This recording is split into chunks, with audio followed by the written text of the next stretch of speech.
കൊടകര കുഴൽപ്പണ കേസിൽ ബി.ജെ.പിക്ക് ബന്ധമില്ലെങ്കിൽ കവർച്ചയ്ക്ക് പിന്നാലെ നേതാക്കൾ സ്ഥലത്തെത്തിയത് എന്തിനെന്ന് പരാതിക്കാരൻ തിരൂർ സതീഷ്. ജില്ലാ നേതാക്കന്മാരും മേഖലയുടെ സംഘടനാ സെക്രട്ടറിമാരും അടക്കം സംഭവം നടന്ന സ്ഥലത്തെത്തിയിരുന്നു. പണം വന്ന വഴി ഇ.ഡി അന്വേഷിച്ചില്ലെന്നും തിരൂർ സതീഷ് 24നോട് പറഞ്ഞു. ബി.ജെ.പിയെ പരാമർശിക്കാതെയായിരുന്നു കുഴൽപ്പണ കേസിലെ ഇ.ഡി കുറ്റപത്രം. ഇക്കാര്യത്തിലാണ് തിരൂർ സതീഷിന്റെ പ്രതികരണം. ഈ സംഭവം നടന്നപ്പോൾ തന്നെ പാർട്ടിയുടെ നേതാക്കന്മാർ, ജില്ലാ നേതാക്കന്മാർ, മേഖലയുടെ സംഘടനാ സെക്രട്ടറി ഉൾപ്പെടെയുള്ള ആളുകൾ എന്തിനാണ് ഈ കൊടകരയിൽ ഈ റോബറി നടന്ന സ്ഥലത്തേക്ക് എത്തിയത്? ധർമ്മരാജൻ ഇവരെ ബന്ധപ്പെട്ടു, അവിടെ പോയി. പാർട്ടിക്ക് ഈ പണമായിട്ട് നേരിട്ട് ബന്ധമുണ്ട് എന്നുള്ള കാര്യം 100% ഉറപ്പാണ്. ഇ ഡി ഇത് അന്വേഷിക്കാണ്ട് ആരെങ്കിലും താല്പര്യങ്ങൾക്ക് വേണ്ടിയിട്ടല്ലല്ലോ ഇ ഡി ഈ ചട്ടുകായിട്ട് പ്രവർത്തിക്കാൻ പാടില്ല. അതൊരു അന്വേഷണ ഏജൻസിയാണ്. ഇവർ അന്വേഷിക്കുമ്പോൾ എല്ലാ കാര്യങ്ങളും വസ്തുതകൾ പുറത്തു വരാൻ വേണ്ടിയിട്ടുള്ള അന്വേഷണമായിരിക്കണം. സൂരജ് സജ്ജ വാർത്തയുടെ വിവരങ്ങളുമായി. സൂരജ്, നമ്മളോടായിരുന്നു തിരൂർ സതീഷിന്റെ ആദ്യ വെളിപ്പെടുത്തലുമായി ബന്ധപ്പെട്ട് ഒരു കാര്യം നേരിട്ട് കാണുന്ന ആൾ പറയുന്നതും ഒരാൾ വ്യാജം പറയുന്നത് നമുക്ക് മനസ്സിലാവുമല്ലോ. ഇത് ക്രൊണോളജിക്കൽ ഓർഡറിൽ കാര്യങ്ങൾ കൃത്യമായി അറിയാവുന്ന തിരൂർ സതീഷിനോട് ഇ ഡി ഈ വിഷയത്തിൽ ഒരു വാക്കുപോലും ചോദിച്ചില്ല എന്നുള്ളത് അത്ഭുതകരമാണ്. ഏത് രീതിയിലാണ് ഇനി ഇപ്പോൾ തിരൂർ സതീഷും കോടതിയിൽ ഹർജിയുമായി പോയിട്ടുണ്ടല്ലോ.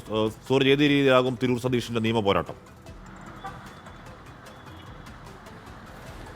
ഹാഷ്മി സൂചിപ്പിച്ചതുപോലെ തന്നെ ഒരു പ്രൈവറ്റ് ന്യായം തിരൂർ സതീഷ് നൽകിയിട്ടുണ്ട്. അത് കോടതിയുടെ പരിഗണനയിൽ ഇരിക്കുകയാണ്. അതിൽ അനുകൂലമായൊരു നിലപാടുണ്ടാകും എന്നുള്ളത് തന്നെയാണ് തിരൂർ സതീഷ് കണക്ക് കൂട്ടുന്നത്. ഹാഷ്മി, ഇന്നലെ സമർപ്പിച്ച കുറ്റപത്രത്തിൽ ഇ ഡി വ്യക്തമാക്കുന്ന കാര്യം ഇത് നിയമസഭാ തെരഞ്ഞെടുപ്പ് ലക്ഷ്യമിട്ട് കൊണ്ടുവന്ന പണമല്ല, പകരം ആലപ്പുഴയിൽ ഒരു സ്ഥലമിടപാടിന് കൊണ്ടുവന്ന പണമാണ് എന്നുള്ളതാണ് കുറ്റപത്രത്തിൽ ഇ ഡി ചൂണ്ടിക്കാണിക്കുന്ന കാര്യം. പക്ഷേ ഇത് അപ്പാടെ തള്ളുകയാണ് മുൻ ഓഫീസ് സെക്രട്ടറി ആയിട്ടുള്ള തിരൂർ സതീഷ്. അങ്ങനെ സ്ഥലം വാങ്ങുന്നതിന് കൊണ്ടുവന്ന പണമാണെങ്കിൽ കൊടകരയിൽ വെച്ച് ഇതൊരു അപകടമുണ്ടാക്കി പണം കവരുന്ന സമയത്ത് എന്തിന് ബി.ജെ.പിയുടെ ജില്ലാ നേതൃത്വവും സംഘടനാ ചുമതലയുള്ള നേതാക്കളും അങ്ങോട്ടേക്ക് എത്തി എന്നുള്ളതാണ് ചോദിക്കുന്നത്. അതിനുശേഷം ഈ ധർമ്മരാജിനെ അടക്കം ഓഫീസിലേക്ക് വിളിച്ചു വരുത്തി, ഓഫീസിൽ കൊണ്ടുവന്ന് ധർമ്മരാജുമായി സംസാരിച്ചു.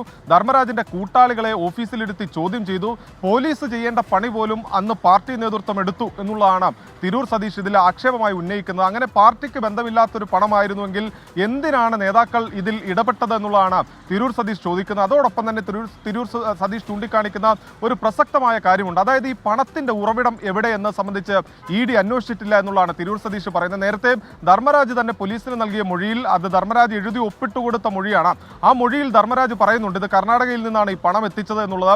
കൃത്യമായ ഹവാല ഇടപാട് നടന്നു എന്ന സൂചന നൽകുന്ന മൊഴിയാണ് ധർമ്മരാജ് പോലീസിന് നൽകിയത്. പക്ഷേ ആ മൊഴി ഇ ഡിയുടെ പക്കലെത്തുന്ന സമയത്ത് അത് മാറി മറിഞ്ഞിരിക്കുന്നു. ഇത് തന്നെയാണ് തിരൂർ സതീഷ് ചൂണ്ടിക്കാണിക്കുന്ന പണത്തിന്റെ ഉറവിടം സംബന്ധിച്ച് ഒരന്വേഷണവും ഇ ഡി നടത്തിയിട്ടില്ല. അതോടൊപ്പം തന്നെ ബി.ജെ.പിയുടെ ഓഫീസിൽ ധർമ്മരാജ് ഈ പണം എത്തിച്ചിട്ടുണ്ട്. ധർമ്മരാജിനെ സംബന്ധിച്ച് ഈ പണം എത്തിക്കാൻ, അതായത് എങ്ങനെ ധർമ്മരാജ് ഈ ബി.ജെ.പിയുടെ ഓഫീസിൽ പണം എത്തിക്കുന്നു, ധർമ്മരാജിന് പണം വെക്കാനുള്ള ഒരു ക്ലോക്ക് റൂം അല്ല ബി.ജെ.പിയുടെ ഓഫീസ് എന്ന തരത്തിലുള്ള ഒരു പരിഹാസം പോലും ഇന്ന് തിരൂർ സതീഷിന്റെ ഭാഗത്തു നിന്നുണ്ടായി. എന്തായാലും ഇ ഡി ഇതിന്റെ ഉറവിടം അന്വേഷിച്ചില്ല, ബി.ജെ.പി നേതാക്കൾ എന്തിനെത്തി എന്നെ സംബന്ധിച്ച് അന്വേഷിച്ചില്ല. അങ്ങനെ തുടങ്ങി നിരവധി ചോദ്യങ്ങൾ ഈ കുറ്റപത്രത്തിന് പിന്നാലെ തിരൂർ സതീഷ് ഉയർത്തുകയാണ്. ഹാഷ്മി.